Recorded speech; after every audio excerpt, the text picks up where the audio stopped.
Auzubillahiminash-shaytanir-rajeem, Bismillahir-rahmanir-rahim. Assalamu alaikum dear students, myself Ikra Nazish and I'm your biology teacher.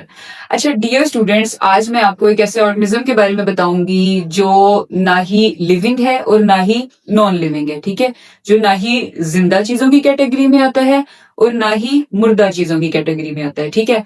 अब आप बड़े हैरान हो गए कि ऐसा कौन सा ऑर्गेनिज्म है जो है भी ऑर्गेनिज्म, ठीक है, लेकिन ना ही वो लिविंग है और ना ही वो नॉन लिविंग। तो डियर स्टूडेंट्स, मैं आपको साथ साथ ये भी बताती चलूं कि ये जो ऑर्गेनिज्म है, ठीक है, ये इतनी एबिलिटी रखता है कि ये हमें डिस्ट्रॉय कर सकता है। इसने हमें बहुत तबाह किया है, इस ऑर्गेनिज्म ने, ठीक है। तो अब आप सोच रहे होंगे कि ऐसा कौन सा ऑर्गेनिज्म है, ठीक है। तो मैं आपको एक रियल लाइफ एग्जांपल देती हूँ। अच्छा डियर स्टूडेंट्स, कुछ साल पीछे चले जाएं, ठीक है, तो आपको याद होगा कि एक पूरी दुनिया में ना एक ऐसी बीमारी आई थी, ठीक है, एक ऐसा पेंडेमिक आया था जिसकी वजह से हम लोग अपने घरों में महदूद होके रह गए थे, ठीक है। हमारे स्कूल्स बंद हो गए थे, कॉलेजेस, यूनिवर्सिटीज, हमारी मार्केट्स क्लोज कर दी गई थी। इसके अलावा हमारे पार्क्स बंद कर दिए गए थे, ट्रैफिक भी रोक दी गई थी, ठीक है, कुछ टाइम के लिए। इतना सीवियर लॉकडाउन था पूरी दुनिया में, ठीक है। तो अब आपको थोड़ा थोड़ा याद आ रहा होगा, ठीक है, कि ये किसकी वजह से हुआ था। जी डियर स्टूडेंट्स, एग्जैक्टली ये सब कुछ हुआ था कोविड-19 डिजीज की वजह से। कोविड-19 डिजीज का जो काज था वो एक वायरस था। ऐसे ही डियर स्टूडेंट्स, उस वायरस का क्या नाम था? Corona virus. तो डियर स्टूडेंट्स, जिस ऑर्गेनिज्म की मैं बात करी थी कि वो ना ही लिविंग है ना ही नॉन लिविंग है, ठीक है, तो ना ही वो जिंदा चीजों की कैटेगरी में आता है और ना ही वो मुर्दा चीजों की कैटेगरी में आता है। तो डियर स्टूडेंट्स, वो वायरस है, ठीक है। और डियर स्टूडेंट्स, जो हमारा आज का टॉपिक है चैप्टर नंबर 2 बायोडाइवर्सिटी का, वो भी यही है। उसमें हमने देखना है status of virus in classification, ठीक है, कि क्लासिफिकेशन में वायरस की क्या जगह है, वहां हम वायरस को कहाँ प्लेस करते हैं। मैंने आपको डियर स्टूडेंट्स लास्ट लेक्चर्स में क्लासिफिकेशन को पढ़ा है, डिटेल स्टडी किया, डोमेन्स को, किंगडम्स को, ठीक है। आपने ये चीज सोची होगी कि मैंने प्लांट्स का बताया, मैंने आपको ह्यूमंस का बताया, एनिमल्स का बताया, ठीक है, फिर हमने किंगडम फंजाई को भी देखा, बैक्टीरिया को देखा, एलजी, प्रोटिस्ट को, सबको स्टडी किया, लेकिन हमने वायरस को स्टडी नहीं किया, ठीक है। आज के लेक्चर में हम वायरस को, उसके स्ट्रक्चर को, उसकी कैरेक्टरिस्टिक्स को स्टडी करेंगे, ठीक है डियर स्टूडेंट्स। तो डियर स्टूडेंट्स, अपने टॉपिक की तरफ चलते हैं। सबसे पहले मैं आपको वायरस की डेफिनेशन बताती हूँ, ठीक है, कि वायरस है क्या। अच्छा डियर स्टूडेंट्स, यहाँ पे मैंने एक टर्म लिखी है अल्ट्रा माइक्रोस्कोपिक। तो डियर स्टूडेंट्स, जो वायरस होते हैं ये अल्ट्रा माइक्रोस्कोपिक होते हैं। अब अल्ट्रा माइक्रोस्कोपिक का क्या मतलब होता है? यानी डियर स्टूडेंट्स, जो वायरस हैं इन्हें हम सिंपल माइक्रोस्कोप की मदद से नहीं देख सकते। यानी वायरस का साइज इतना छोटा होता है, ये इतने स्मॉलर होते हैं साइज में कि इन्हें हम सिंपल माइक्रोस्कोप की मदद से नहीं देख सकते। इन्हें देखने के लिए हमें इलेक्ट्रॉन माइक्रोस्कोप यूज करना पड़ता है, ठीक है डियर स्टूडेंट्स। वायरस का जो साइज है ये अप्रोक्सीमेटली 20 to 300 नैनोमीटर इनका साइज होता है, ठीक है। और डियर स्टूडेंट्स, ये बैक्टीरिया से बहुत स्मॉल होते हैं साइज में, ठीक है। बैक्टीरिया को हम माइक्रोस्कोप से देख सकते हैं, सिंपल माइक्रोस्कोप से, लेकिन जो वायरस होते हैं इन्हें हम इलेक्ट्रॉन माइक्रोस्कोप से देख सकते हैं, ठीक है। तो इसके बारे में ये कहा जाता है कि वायरस जो है वो अल्ट्रा माइक्रोस्कोपिक है। होपफुली आपको इस टर्म की समझ आ गई होगी, ठीक है। उसके बाद डियर स्टूडेंट, सेकंड पॉइंट हमारे पास है बॉर्डर लाइन, ठीक है। और आगे मैंने ब्रैकेट में लिखा है लिविंग प्लस नॉन लिविंग, ठीक है। इसका क्या मतलब है? इसका मतलब ये है कि वायरस में लिविंग और नॉन लिविंग दोनों की कैरेक्टरिस्टिक्स मौजूद होती हैं, ठीक है। मैंने आपको बताया था ना कि ये जिंदा भी है और मुर्दा भी है, ठीक है। अब इसमें कंफ्यूज हो रहे होंगे तो मैं इसको इलेबोरेट करती हूँ, ठीक है, कि ये कैसे लिविंग है और ये कैसे नॉन लिविंग। डियर स्टूडेंट्स, जो वायरस है इनमें लिविंग ऑर्गेनिज्म की जो कैरेक्टरिस्टिक पाई जाती है वो है रिप्रोडक्शन, ठीक है। लेकिन इन्हें अपनी रिप्रोडक्शन के लिए एक होस्ट की जरूरत होती है। यानी इनके अंदर खुद से रिप्रोडक्शन नहीं हो सकती जब तक ये किसी होस्ट के अंदर नहीं चले जाएंगे, ठीक है। अब डियर स्टूडेंट, वो होस्ट जो है वो एनिमल्स भी हो सकते हैं, ह्यूमंस भी हो सकते हैं, ठीक है। उनमें जो है वो बैक्टीरिया भी हो सकता है, प्लांट्स भी हो सकते हैं, ठीक है डियर स्टूडेंट्स। वायरस है ना, इन्हें अपनी रिप्रोडक्शन के लिए एक होस्ट की जरूरत होती है। ये जब तक उस होस्ट के अंदर नहीं जाएंगे ये रिप्रोडक्शन नहीं कर सकेंगे, ठीक है। और बगैर होस्ट के अगर ये मौजूद है, किसी होस्ट के अंदर नहीं है, यानी किसी लिविंग ऑर्गेनिजम्स के अंदर मौजूद नहीं है, तो ये डेड है, ठीक है। तो हम इन्हें नॉन लिविंग ऑर्गेनिज्म कहेंगे, हम इन्हें नॉन लिविंग कहेंगे, ठीक है। अब आपको क्लियर हुआ है कि किस तरह ये लिविंग ऑर्गेनिज्म की कैरेक्टरिस्टिक्स शो करते हैं और कैसे ये नॉन लिविंग ऑर्गेनिज्म की कैरेक्टरिस्टिक्स शो करते हैं, ठीक है। अब डियर स्टूडेंट्स, क्योंकि इनमें लिविंग और नॉन लिविंग दोनों की कैरेक्टरिस्टिक्स मौजूद हैं, ठीक है, एट द सेम टाइम ये नॉन लिविंग भी है अगर ये आउटसाइड दी होस्ट मौजूद है, ठीक है। और अगर इनसाइड दी होस्ट मौजूद है तो ये रिप्रोडक्शन कर सकते हैं। तो इसलिए डियर स्टूडेंट्स, अब कंफ्यूजन थी कि इन्हें हम लिविंग कहें या नॉन लिविंग कहें। तो डियर स्टूडेंट्स, साइंटिस्ट ने इनके लिए एक बड़ी अच्छी टर्म यूज की, वो यूज की बॉर्डर लाइन, ठीक है, कि ये बॉर्डर लाइन पे मौजूद है, ना ही ये लिविंग है और ना ही ये नॉन लिविंग है। तो होपफुली स्टूडेंट्स आपको वायरस की डेफिनेशन की समझ आ गई होगी। ठीक है, अगर आपने कभी भी वायरस को डिफाइन करना है तो आप लिख सकते हैं कि viruses are ultra microscopic and they are on border line. ये ना ही लिविंग होते और ना ही ये नॉन लिविंग होते। ठीक है, इसके बाद डियर स्टूडेंट्स हम वायरस का स्ट्रक्चर देख लेते हैं। ठीक है, अब डियर स्टूडेंट्स जो वायरस है इनका जो स्ट्रक्चर है उसमें न्यूक्लिक एसिड आता है। ठीक है, यानी या तो ये डीएनए के बने हुए हैं या इनमें आरएनए मौजूद है। एक चीज मौजूद है, या डीएनए या आरएनए। ठीक है, और डीएनए और आरएनए को न्यूक्लिक एसिड कहते हैं, ऐसे ही है ना। उसके बाद डियर स्टूडेंट्स इसके अलावा इनके स्ट्रक्चर में प्रोटीन कोड भी मौजूद होता है। ठीक है, ये दो चीजें इनके स्ट्रक्चर में मौजूद होती हैं। ये तो मैंने आपको इसका स्ट्रक्चर बता दिया। इसके बाद डियर स्टूडेंट्स हम देख लेते हैं वायरस की कैरेक्टरिस्टिक्स। ठीक है, अब डियर स्टूडेंट्स मैंने आपको जो मेरे लेक्चर्स थे उनमें मैंने आपको दो टर्म्स बताई थी, एक यूनिसेलुलर बताई थी और एक मैंने आपको बताई थी मल्टीसेलुलर। ठीक है, यूनिसेलुलर एक सेल से मिलकर बने हुए हैं, मल्टीसेलुलर मैनी सेल से मिलकर बने हुए हैं। ठीक है, लेकिन आज डियर स्टूडेंट मैं आपको एक थर्ड टर्म बताऊंगी, दैट इज एसेलुलर। ठीक है, अब जो वायरस होते हैं ना डियर स्टूडेंट्स, वो ना ही यूनिसेलुलर है ना ही वो मल्टीसेलुलर है। Viruses are acellular. अब एसेलुलर का क्या मतलब है, यानी वायरस किसी सेल से मिलके नहीं बने हुए। ठीक है, अब आप देखिए ना ये कितना कंफ्यूजिंग और बड़ा ही अजीब भी है। ठीक है, कि ये किसी सेल से मिलके ही नहीं बने हुए, लेकिन dear students this is a reality. ठीक है, ये जो वायरसेस हैं ये एसेलुलर पार्टिकल्स हैं, ये किसी सेल से मिलके नहीं बने हुए। अब अगर ये किसी सेल से मिलके नहीं बने हुए तो डेफिनेटली डियर स्टूडेंट्स इनमें कोई भी ऑर्गेनेल्स मौजूद नहीं होंगी। ठीक है, कोई इसके अंदर सेल वॉल, साइटोप्लाज्म, कोई सेल स्ट्रक्चर मौजूद नहीं है, सेल वॉल नहीं है, साइटोप्लाज्म नहीं है, न्यूक्लियस नहीं है, कुछ भी मौजूद नहीं है इसके अंदर। ठीक है डियर स्टूडेंट्स, इसके बाद इसकी जो थर्ड कैरेक्टरिस्टिक है हमारे पास वो ये है कि इनमें मेटाबॉलिज्म नहीं होती। ठीक है, मेटाबॉलिज्म नहीं करते ये। ठीक है डियर स्टूडेंट्स, उसके बाद मैंने आपको ये ऑलरेडी बता दिया इनका रिप्रोडक्शन का। ठीक है, कि ये खुद रिप्रोड्यूस नहीं कर सकते, इनमें रिप्रोडक्शन नहीं होती जब तक कि इनको कोई होस्ट नहीं मिल जाता। ठीक है, अब वो होस्ट प्लांट्स भी हो सकते हैं, एनिमल्स भी हो सकते हैं, बैक्टीरिया भी हो सकते हैं। ये उस होस्ट के अंदर जाते हैं। ठीक है, वहां पे जाके एज अ पैरासाइट जो है वो परफॉर्म करते हैं। ठीक है, उस होस्ट से ही खुराक भी लेते हैं, उस होस्ट को ये डैमेज भी करते हैं। ठीक है, और फिर जाके मल्टीप्लाई होते हैं, इंक्रीज होते हैं इन नंबर्स, और अपना जो प्रोटीन सिंथेसिस होती है वो भी इनकी होस्ट के अंदर ही जाके होती है। ठीक है, होपफुली स्टूडेंट्स आपको इसकी कैरेक्टरिस्टिक्स की समझ आ गई होगी।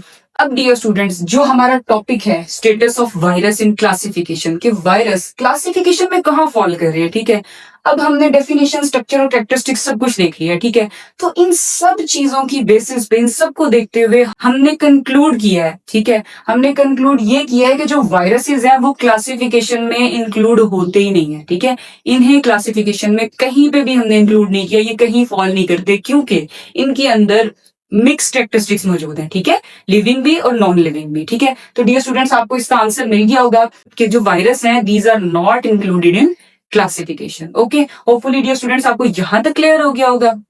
इसके बाद डियर स्टूडेंट्स मैंने यहाँ पे एग्जांपल्स दिए हैं। ठीक है, एक है बैक्टीरियोफेज, दूसरा इन्फ्लुएंजा वायरस। ठीक है, बैक्टीरियोफेज भी एक वायरस है। ठीक है, अब आप ये सोच रहे होंगे कि है तो वायरस लेकिन उसका नाम बैक्टीरियोफेज क्यों है, बैक्टीरिया से क्यों है? क्योंकि डियर स्टूडेंट्स ये वो वायरस है जो बैक्टीरिया को खाता है। ठीक है, यानी बैक्टीरिया को अपना होस्ट बनाता है, बैक्टीरिया के अंदर रहता है। ठीक है, बैक्टीरिया को अटैक करता है जाके।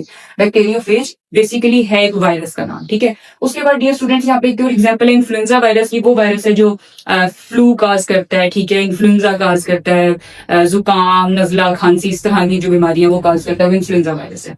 और डियर स्टूडेंट्स इसके अलावा HIV वायरस है। ठीक है, जो एड्स काज करता है। इसके अलावा कोरोना वायरस है जो कोविड-19 डिजीज काज करता है। ठीक है, इसी तरह काफी सारी एग्जांपल्स और भी हैं वायरस की। अच्छा डियर स्टूडेंट, साइंटिस्ट जो है वो तो रिसर्च करते रहते हैं ना। ठीक है, अब उन्होंने रिसर्च की तो उन्हें कुछ और एसेलुलर पार्टिकल्स मिले। ठीक है, एसेलुलर मतलब जो सेल से मिलके नहीं बने हुए थे, लेकिन उनमें वायरस की कैरेक्टरिस्टिक्स मौजूद नहीं थी। ठीक है, तो उन्हें डिफरेंट नाम दिया गया, वायरस से डिफरेंट। ठीक है, अब हम वो देख लेते हैं वो कौन से हैं। तो 4 एसेलुलर पार्टिकल्स थे जिन्हें प्रियॉन्स का और विरोइड्स का नाम दिया गया। ठीक है, प्रियॉन्स और विरोइड्स का। अब वो कौन से, अब डियर स्टूडेंट्स इनके अंदर वायरस से डिफरेंट कैरेक्टरिस्टिक्स कौन सी मौजूद थी, वो ये थी डियर स्टूडेंट्स के वायरस जो है वो न्यूक्लिक एसिड और प्रोटीन दोनों से मिलकर बने हैं। ठीक है, लेकिन जब प्रियॉन्स का स्ट्रक्चर देखा गया तो प्रियॉन्स सिर्फ प्रोटीन से मिलकर बने थे। ठीक है, पी से प्रियॉन्स और पी से प्रोटीन, याद रखने के लिए आपके लिए ये आसानी होगी। उसके बाद है विरोइड्स। विरोइड्स में सिर्फ RNA मौजूद था।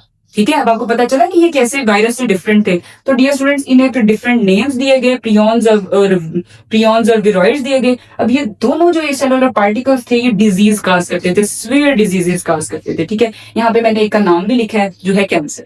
ठीक है। अच्छा डियर स्टूडेंट्स, ये मैंने आपको वायरस के बारे में बता दिया है। स्टूडेंट्स, आपके सिलेबस में कोविड-19 की एग्जांपल दी हुई है, ठीक है। ये बहुत ही इंपॉर्टेंट शॉर्ट क्वेश्चन भी आ सकता है और बहुत इंपॉर्टेंट लॉन्ग क्वेश्चन भी आ सकता है, ठीक है। तो आपको इसके बारे में पता तो ऑलरेडी होगा, ठीक है, लेकिन कुछ चीजें मैं आपको डिटेल में बताती हूँ कि आपने क्वेश्चन को अटेम्प्ट कैसे करना है, ठीक है डियर स्टूडेंट।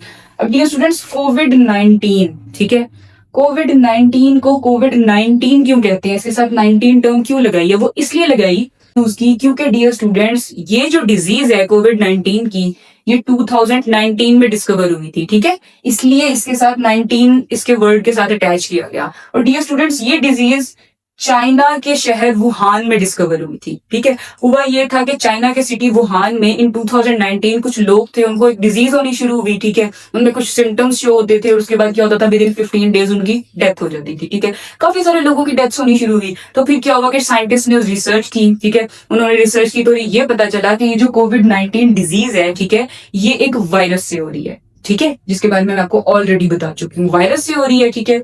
अब वो जो वायरस है वो फैल कैसे रहा है, ठीक है। तो डियर स्टूडेंट्स, ये रिसर्च की गई कि जो वायरस है वो ड्रॉपलेट्स की मदद से स्प्रेड हो रहा है, ठीक है, ड्रॉपलेट से फैल रहा है। और वो ड्रॉपलेट्स कैसे स्प्रेड हो रहे हैं, वो कैसे फैल रहे हैं। तो डियर स्टूडेंट्स, जो डिजीज्ड पर्सन है, जिसे कोविड-19 की ऑलरेडी डिजीज थी, जब वो बंदा बात करता था, खांसता था, छींकता था, ठीक है, या सांस लेता था, या किसी से हाथ मिलाता था, टच करता था, तो क्या होता था कि जो हेल्दी पर्सन होते थे, उनमें उस डिजीज पर्सन से वो वायरस ट्रांसफर हो जाता था, ठीक है।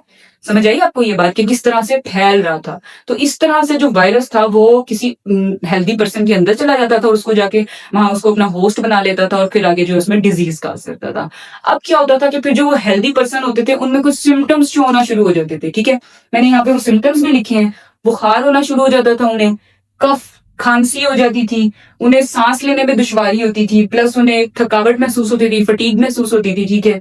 इसके अलावा जिस्म में दर्द होता था और सबसे बढ़ के ना उनका जो सेंस ऑफ टेस्ट था, ठीक है, यानी वो किसी भी चीज को टेस्ट करते थे ना, खाते थे, उन्हें टेस्ट नहीं आता था, उसका जायका नहीं आता था। और उनका जो सूंघने की सलाहियत थी, स्मेल करने की, वो भी खत्म हो जाती थी, ठीक है।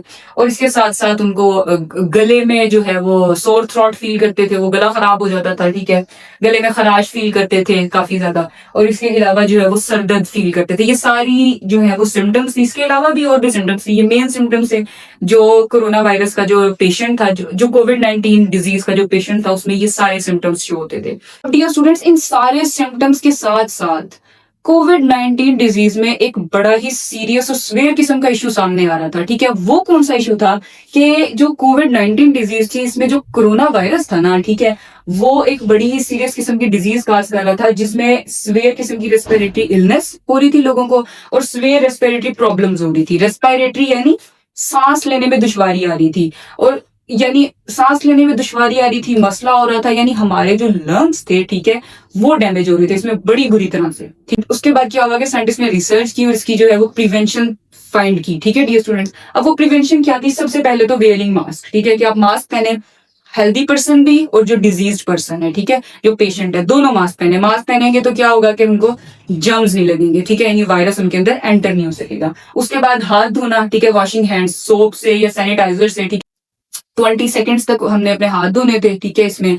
और हमने किसी ऐसे सैनिटाइजर से या सोप से हाथ धोने थे जिसमें एटलीस्ट 60% एल्कोहल मौजूद हो, ठीक है। उसके बाद अपनी सफाई सुथराई का ख्याल रखना था, हाइजीन का। और उसके बाद लेटर ऑन बाद में क्या हुआ कि इसकी वैक्सीन भी डिस्कवर की गई, ठीक है, वैक्सीन बना ली गई और वैक्सीनेशन ने एक बड़ा ही इंपॉर्टेंट रोल प्ले किया in the prevention of covid disease, ठीक है। इसकी वैक्सीनेशन की गई और उससे जो है हमारा जो इम्यून सिस्टम था वो काफी ज्यादा स्ट्रेंथन हुआ, ठीक है, जो इस डिजीज से और इस डिजीज से जो है फाइट करने में हमारे इम्यून सिस्टम को काफी हेल्प मिली, ठीक है डियर स्टूडेंट। तो डियर स्टूडेंट्स, आपको पता चला कि किस तरह से कोविड-19 डिजीज थी, उसको कोविड-19 का नाम दिया गया, ठीक है। उसको जो वायरस अटैक कर रहा था उसको कोरोना वायरस का नाम दिया गया। तो डियर स्टूडेंट्स, होपफुली आपको मेरा लेक्चर समझ आ गया होगा, ठीक है। हमने वायरस को देखा, इसकी डेफिनेशन, ये बहुत इंपॉर्टेंट शॉर्ट क्वेश्चन आ जाता है। इसका स्ट्रक्चर है, ये भी एमसीक्यूज में भी पूछ लेते हैं, बहुत ही इंपॉर्टेंट है, और शॉर्ट क्वेश्चंस में भी। प्लस इसकी कैरेक्टरिस्टिक्स हैं, ये ए सेलुलर पार्टिकल है, प्लस ये बॉर्डर लाइन, ये सेलुलर पार्टिकल है, ये भी बहुत ही इंपॉर्टेंट एमसीक्यू आ जाता है, ठीक है डियर स्टूडेंट। उसके बाद इसकी एग्जांपल्स हैं, प्लस मैंने आपको यहाँ पे जो प्रियॉन्स और विरोइड्स का बताया, ये भी बहुत ही important short questions plus MCQs आ जाते हैं। और कोविड-19 है। इसके अलावा डियर स्टूडेंट्स ये ओवरऑल लॉन्ग क्वेश्चन भी आ जाता है, ठीक है। तो डियर स्टूडेंट्स होपफुली आपको मेरा लेक्चर समझ आ गया होगा, ठीक है। और डियर स्टूडेंट्स अगर ये क्वेश्चन आता है तो आपने बिल्कुल इसको ऐसे ही अटेम्प्ट करना है जैसे मैंने व्हाइट बोर्ड पे लिखा है, ठीक है। आप इन पॉइंट्स को अपने पास नोट डाउन भी कर सकते हैं। इसके अलावा अगर आपको नोट्स चाहिए तो आप कमेंट बॉक्स में मुझे बता सकते हैं, हम आपको नोट्स भी प्रोवाइड करेंगे। और डियर स्टूडेंट्स मेरा आपसे एक क्वेश्चन है, ठीक है। आपने कमेंट बॉक्स में बताना है कि वायरसेस लिविंग हैं या नॉन लिविंग है, ठीक है। इसका आपने आंसर देना है नीचे कमेंट बॉक्स में। और डियर स्टूडेंट्स मेरे ऐसे इंटरेस्टिंग और इन्फॉर्मेटिव लेक्चर्स के लिए मेरे चैनल को लाइक करें, फॉलो करें, सब्सक्राइब करें and stay tuned with us. Thank you so much. Allah Hafiz.